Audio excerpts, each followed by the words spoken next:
There comes a moment in every life when the sun seems to have forgotten your name. The sky turns its back, and the night settles heavy on your shoulders. Friends grow distant, enemies grow bold, and your own breath betrays you with anxious sighs. In such times, when the weight of being is almost too much to bear, it is not a preacher's sermon or a politician's promise that saves you. It is the Word, the Holy Word, and child, I tell you with no tremble in my voice, Psalm 27 will change your life. There is a holy power in knowing who walks beside you. The kind of power that doesn't shout, doesn't boast, doesn't dress in the garments of earthly strength. No, this power is quiet, like the break of dawn slipping across a weary sky. It is calm like the breath of a mother watching her baby sleep. It is sure like the turning of the tide and the coming of the morning. The Lord is my light and my salvation. Whom shall I fear? Those words don't come from someone who has never trembled. They come from the lips of a soul that has been pressed, a heart that has been tested, and a spirit that has walked through the long, dark night and still found the sun. They rise from the mouth of one who has seen the storm, stood in the flood, and still believed in the lighthouse of God's presence. You see, when you say, "The Lord is my light," you are not just speaking metaphor. You are speaking defiance to every shadow that has tried to consume you. You are saying to depression, "You may sit beside me, but you do not own me." You are whispering to anxiety, "You may rise in my chest, but I will not bow to you." You are testifying to every fear that dares to whisper your name, that you have something brighter, something higher, something eternal shining within you. Child, fear is an old thing. It has walked this earth longer than any of us. It has worn many robes: doubt, shame, scarcity, rejection. It will sit at your table, uninvited. It will sleep in your bed, unwelcome. It will dance in your mind and tell you that you are alone, forgotten, destined for ruin. But when you rise and declare that God is your light, you do not just turn on a lamp, you ignite a fire that burns through lies, a fire that reveals the truth, a fire that cannot be extinguished by the winds of worry. That light, oh yes, that light is not like the lights of this world. It is not powered by the grid of circumstance or dependent on the weather of your emotion. God's light shines even when the bank account is empty. It shines when the report is bad, when the job is lost, when the spouse walks away. It shines not because things are good, but so that you can endure when things are not. And when you say, "The Lord is my salvation," you are declaring that your rescue, your hope, your deliverance is not man-made. It's not stitched together by politicians or handed out by fortune. It's not something you earn, but something you receive with open, trembling hands. You are saved not just from the judgment of sin, but from the weight of your past, the regrets that haunt you, and the fears that bind you. You are saved from the idea that you must be your own savior. God is not just a distant deity watching from the balcony of heaven. He is a deliverer who steps into your fire, stands in your flood, and whispers your name in the silence. And when he does, every fear that ever held court in your mind must bow. Because the presence of God is not just comforting, it is authoritative. It speaks, and the wind stirs. It moves, and mountains melt. It shows up and fear flees. Yes, whom shall you fear? Not the dark, because he is your light. Not destruction, because he is your salvation. Not tomorrow, because he already stands in it, arms wide, waiting for you. Fear is real. Yeah, it breathes down your neck when you're stepping into the unknown. It knocks when you are on the edge of purpose. It rattles its chains when you are rising into the person God made you to be. But just because fear shows up doesn't mean you have to let it. Just because it knocks doesn't mean you have to open the door. Let it stand out in the cold while you sit at the table of courage, warmed by the fire of faith and fed by the bread of the word. There is a sound that silence makes when it is holy. It is the sound your soul makes when it stands still and knows, really knows that he is God. It is not loud, it is not flashy, but it is immovable. When David wrote those words, he had enemies, real ones, spears and swords and betrayals and blood. He wasn't writing from a palace of peace. He was writing from the battlefield of life, and yet he said, "Whom shall I fear?" He didn't say, "I have no problems." He didn't say, "I feel strong every day." He said, "The Lord is my light. The Lord is my salvation." The Lord is the strength of my life. That my matters, because it's personal. It's not something he heard secondhand. It's not something a preacher told him once. It's not a quote on a wall. It's a testimony, a declaration, a war cry. And if you've ever cried in the night, you know what it means for God to be your light. If you've ever walked through hell and come out praising, you know what it means for him to be your salvation. If you've ever been too tired to keep going but kept going anyway, you know what it means for him to be the strength of your life. So hold that close. Clutch it like a child holds a blanket. Wear it like armor. Sing it like a song that lifts the rafters of your soul. When fear rises, so does faith. When darkness falls, the light shines even brighter. When your knees shake, remember your spirit still stands. And the God who parted seas, who shut lions' mouths, who called life from tombs, is the same God who calls you his own. Fear may visit, but it cannot stay. Because your life, dear one, is lit by the hand of heaven, and no shadow, no matter how long it stretches, can snuff out the flame that God himself has placed within you. Amen. The soul of a person who has walked through the fire is not easily moved by the flicker of a flame. Life will surround you. It will circle you like wolves in the night, and it will growl with the voice of betrayal, loneliness, and despair. There will be days when your back is against the wall and the wall itself feels like it's crumbling.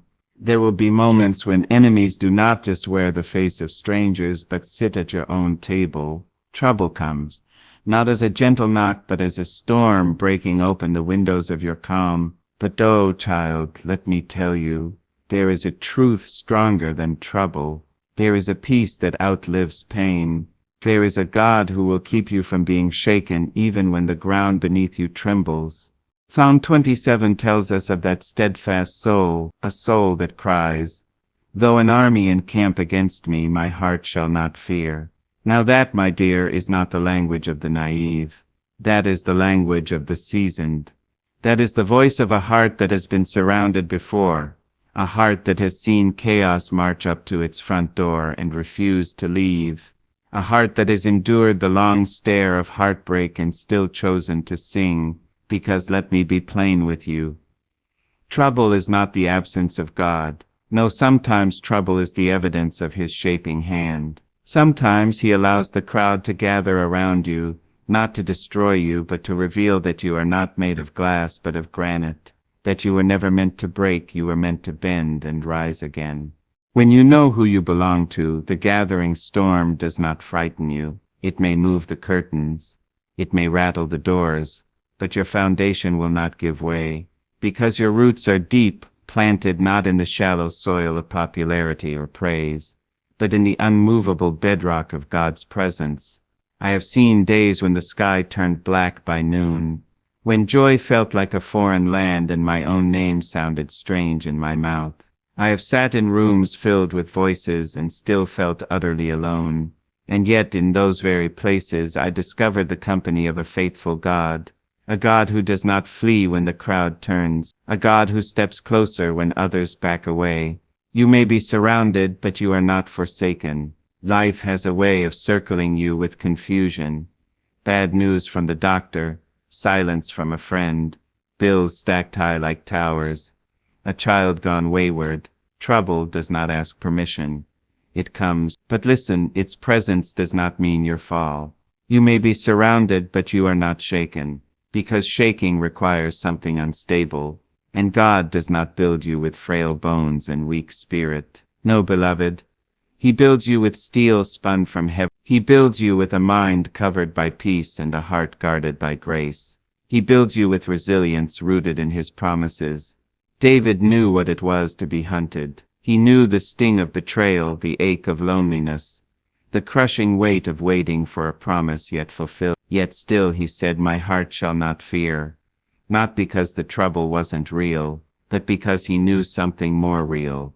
He knew the character of God. He knew that the same hand that created the stars had written his name on its palm. He knew that the God who commands the sea had promised never to leave. What you know determines what you do when the trouble comes. If you know chaos as your master, you will always bow. But if you know Christ as your anchor, you will stand tall even in the middle of the wind. There's a difference, baby, between being attacked and being overcome. Yes, the attacks may come. Yes, the words may be sharp. Yes, the pain may feel unbearable. But when God surrounds the surrounded, you become like the bush that burned and yet was not consumed. You may cry, but your tears do not drown you. You may fall to your knees, but you will rise with stronger legs. You may be pressed on every side, but you are not crushed. Not because of who you are, but because of whose you are. God does not promise to take the trouble away. No, sometimes He allows it to remind you that even in the center of the storm, your soul can be still. Like Jesus sleeping on the boat while the waves tossed and the wind screamed. His rest was not ignorance, it was assurance. That same assurance lives in you when you anchor your heart to Psalm 27. When you believe, not just with your lips but with your life, that though enemies gather you will not tremble. You will not give up your joy, your faith, your praise. Because faith is not proven in peace. Faith is proven in pressure. That's when it shines. When the world expects you to curse but you bless. When they expect you to run but you walk head high, shoulders back, anchored in your God. That's when faith shows itself to be a fire that trouble cannot quench. There will be days when the army around you is made of doubts marching across your mind, shouting that you are not enough, that you won't make it, that you've been forgotten, but the truth stands taller than any lie. You are held, you are loved, you are surrounded, but by grace, not defeat. When the trouble encircles you, remember who else is in the circle. The God of Abraham, the Lion of Judah, the shepherd of your soul. He is not a God who observes from afar. He is a God who steps into the fray, and when He is with you, fear has no throne, and the enemy has no final word. So stand even if your legs shake, speak even if your voice cracks, praise even if the tears fall, because the one who walks through the valley with God as their guide walks taller than the mountains that surround them. You may be surrounded, but in the presence of the Almighty you will not be shaken. There comes a time, my dear, when the soul gets tired of running, tired of chasing approval, tired of carrying burdens not meant for its shoulders, tired of the noise, the lights, the hollow applause, and in that weariness the soul learns to whisper, not with exhaustion but with clarity, one thing I desire, yes, just one. The world will hand you a list. It'll say you need riches, titles, beauty, recognition, a house on the hill, 1,000 followers, and a perfect smile. It will teach you to multitask your blessings and bury your soul beneath busyness. But the Spirit leads you to simplicity. The Spirit leads you home. David, that sweet singer of Israel who had palaces and enemies, who had battles and triumphs, who danced before the Lord and wept in caves, he knew something most of us forget, that in the end there is one thing worth desiring. Not many, not 10, just one. To dwell in the house of the Lord all the days of your life. To gaze upon the beauty of the Lord and inquire in His temple. That is not the language of religious obligation. That is the song of someone in love. A soul who has tasted every fruit the world had to offer and found it lacking. A heart that has sat in the courts of kings but still longed for the footstool of the King of Kings. To dwell is not to visit, not to pass through on Sunday morning, not to send up a prayer in trouble and disappear in triumph. No, to dwell is to abide, to remain, to pitch your tent in the courts of the Most High and say, this is where I live now, this is home. You see, home isn't just a place, it's a presence.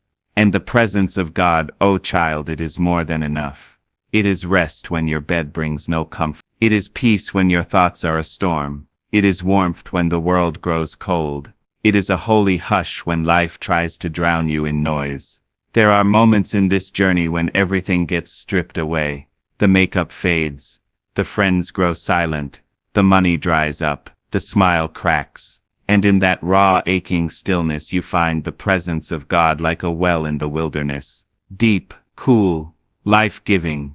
And you drink not with manners but with desperation. You drink because it's the only thing keeping your soul alive. David wasn't seeking a perfect life. He was seeking a perfect place. A place where God's voice didn't echo from a distance but whispered close enough to breathe on his face. A place where worship wasn't a performance but a posture. Where questions could be asked and tears could be shed and the soul could stretch out and simply, have you ever wanted that? Not another miracle, not another blessing, but just him, his nearness, his beauty, his heart. That's what David was after, and that's what the Spirit is stirring in you now. We live in a time where everything pulls us outward. Notifications, expectations, constant connection with people, and disconnection from ourselves. But the true power of Psalm 27 is in its call back inward, back to the sanctuary, back to the quiet, back to the place where it's just you and God, and that is more than enough. Because in that presence things shift. Not always the situation, but always the soul. You come into His presence burdened and you leave lighter. You come angry and you leave softened. You come fearful and you leave brave. Not because the storm has ceased,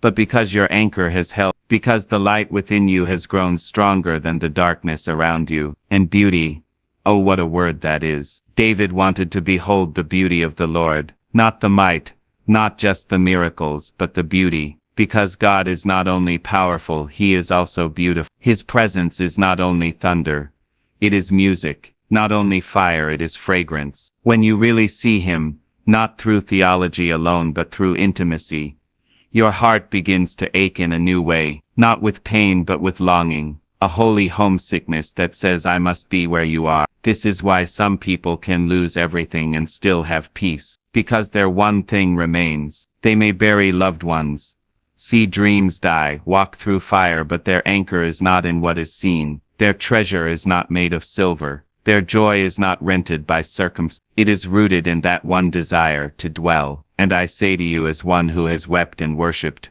who has been lifted and brought low, nothing in this world satisfies like God's presence. You can travel the world, lie in silk sheets, sit in corner offices, but without Him it is hollow. Yet if He is with you, even a prison becomes a sanctuary. A desert becomes a garden. A storm becomes a dance. To inquire in His temple, oh what a sacred thing that is. To ask Him questions, not like a student demanding answers, but like a child crawling into a father's lap, just to hear His voice. To say, Father, I don't understand, but I trust you. Teach me, hold me, speak. Because when you make His presence your priority, everything else falls into its place, or it falls away, and you learn that you never needed it after all. So let the world chase its many things. Let the masses reach for the temporary. But let your heart be, let your soul rise like incense, and let your voice declare, one thing I desire, one thing I seek, to dwell in your house, to gaze on your beauty,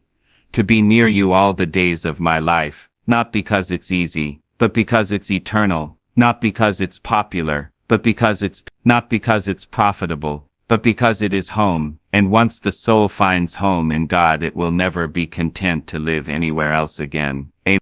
There is something sacred, something holy about the act of waiting. In a world that moves with the speed of machines and the impatience of the hungry, waiting feels like weakness.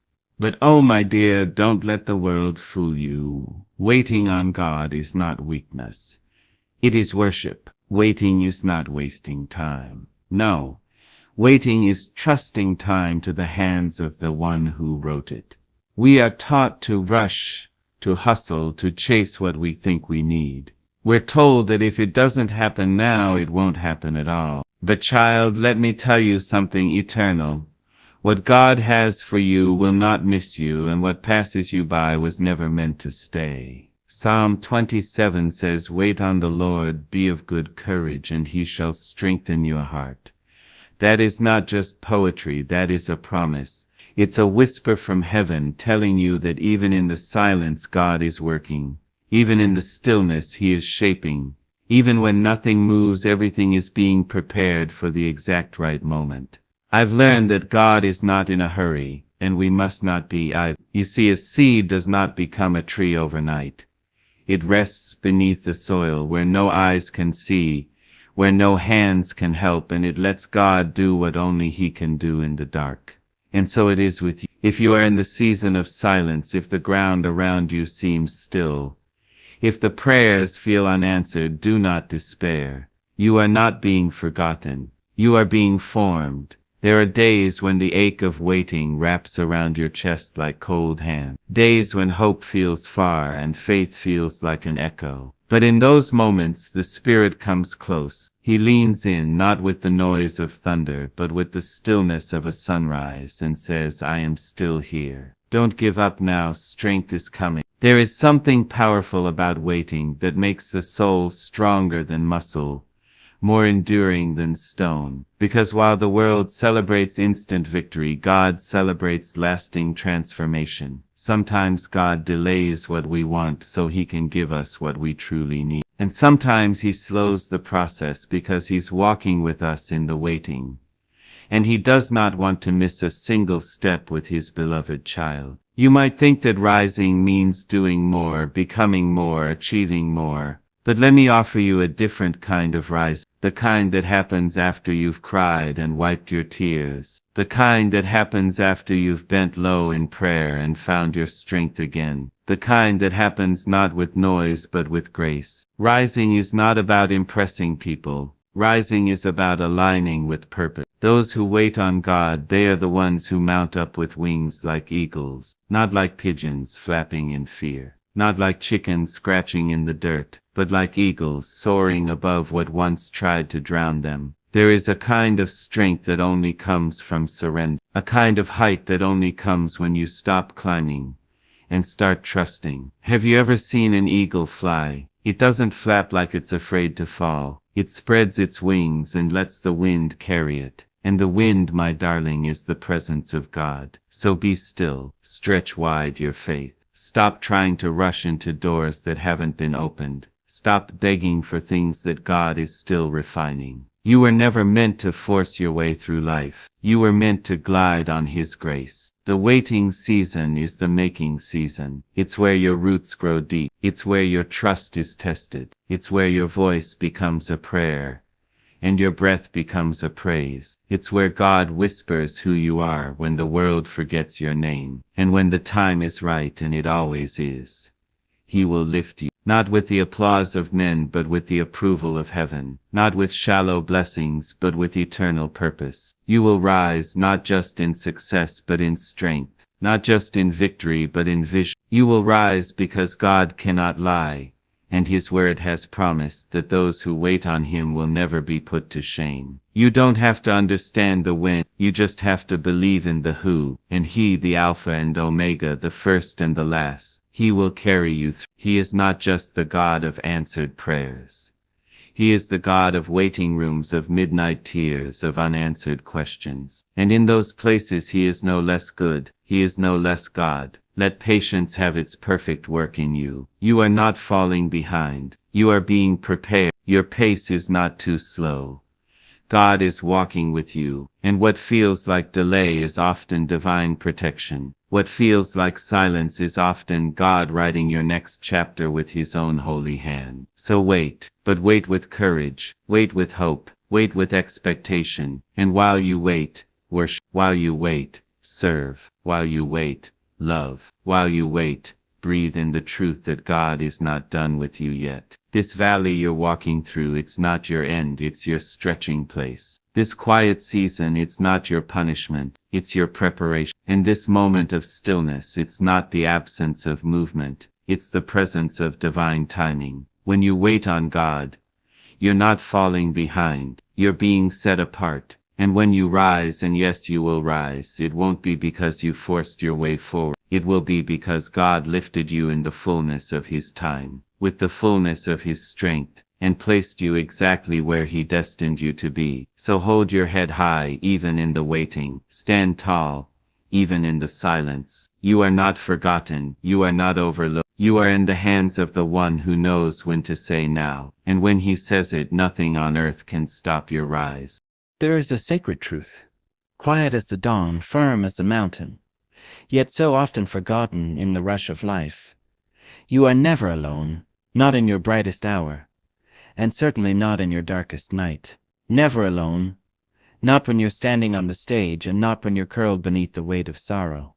Never alone, not even when the phone doesn't ring, when the door doesn't open, when the tears fall in secret and nobody sees. You may feel alone. Yes, you may walk through days that echo with silence and nights that seem to stretch without end. You may sit at tables where love once dwelled and find only shadows. But my dear, feeling alone and being alone are not the same. Because there is a presence soft and holy that walks with you. There is a God, mighty and gentle, who stands beside you when others step away. A God who sees what others cannot, hears what you will not say, and stays when everything else crumbles. Oh, beloved, that's what Psalm 27 teaches us. David, the shepherd king, the giant slayer, the man after God's own heart, he knew what it meant to walk through the valley of fear. He knew what it meant to be hunted, hated, haunted by the failures of his own flesh. And yet through every trial, every betrayal, every lonely cave and battlefield, David declared with the strength of a lion and the tenderness of a lamb, "Though my father and mother forsake me, the Lord will receive me." Now that's not a line you speak lightly. That's the cry of someone who's been left, someone who's watched people walk away, someone who's faced rejection, not just from enemies but from family. Yet even in that place, especially in that place, David found a truth greater than human affection. God does not abandon his own. He doesn't. The world will tell you to measure your worth by who stays in your life. But child, let me tell you, the most precious people can leave. They can break promises. They can grow tired, distracted, or cold. And when they do, the enemy of your soul will whisper, "You are alone," but that is a lie. For there is one who knit you together in your mother's womb. One who knew your name before the world did. One who walked with you through every moment you thought no one cared. No one saw, no one understood. He saw, he knew, he wept with you. And he never left. When the pain was too deep to speak, he sat beside you in silence. When the betrayal cut like a blade, he held you while you bled. When the world moved on too fast, he stayed with you in the stillness. You see, we want God to show up with trumpets and thunder, with miracles and marvels. But often he comes as a whisper, a peace that doesn't make sense, a strength that rises from nowhere, a comfort that wraps around your heart like warm hands on a winter's night. He doesn't always change the situation, no. But he changes you in the middle of it. And that is enough. There is something holy in walking through the fire and knowing you are not burned. Because you are not alone. There is something sacred about waking up each morning and saying, "I don't know what this day holds, but I know who holds me." God is not He is not sitting high and looking low, too busy for your burdens or too grand for your grief. He is Emmanuel, God with us. Not just in church pews or golden cathedrals, not just in shouted hallelujahs or polished prayers, but in your kitchen, in your car, in your hospital room, in your prison cell, in your quiet aching soul. He is with you. When the baby won't stop crying and your strength is gone, he is with you. When the bills stack high and the job slips away, he is with you. When the diagnosis comes and fear tightens its grip, he is with you. When everyone celebrates and no one sees your struggle, he is with you. Even now, as you read these words, maybe wondering if anyone understands what you've been carrying, I tell you with the authority of heaven, God knows. And he has not left. He has never taken his eyes off you. You are the apple of his eye, the joy of his heart, the reason he stretched out his arms on a cruel cross and bore the weight of sin. Not just for a crowd, but for you. Not just for the righteous, but for the broken. Not just for the strong, but for the weary. He walks with you in your wilderness. He sings over you in your sorrow. He strengthens you in your stillness. And in those moments when you feel most unseen, most unworthy, most unloved, lean in. Not into fear, not into despair, but into the truth. The truth that the God who holds galaxies also holds your hand. The truth that the one who calmed the sea can calm your soul. The truth that you are not just surviving. You are being carried. So stand tall even when you tremble. Lift your head even when tears fall. Speak life over your days even when death tries to steal your hope. Because you are not alone. You never have been, and you never will be. The same God who walked with David walks with you. The same spirit that comforted him in caves is comforting you now. So whisper it when your voice shakes. Sing it when your strength returns. Shout it when you stand in victory. I am not alone, God is with me. And that truth, that unshakable, eternal, heaven-sent truth, will carry you through every storm, every shadow, every silence, all the way home.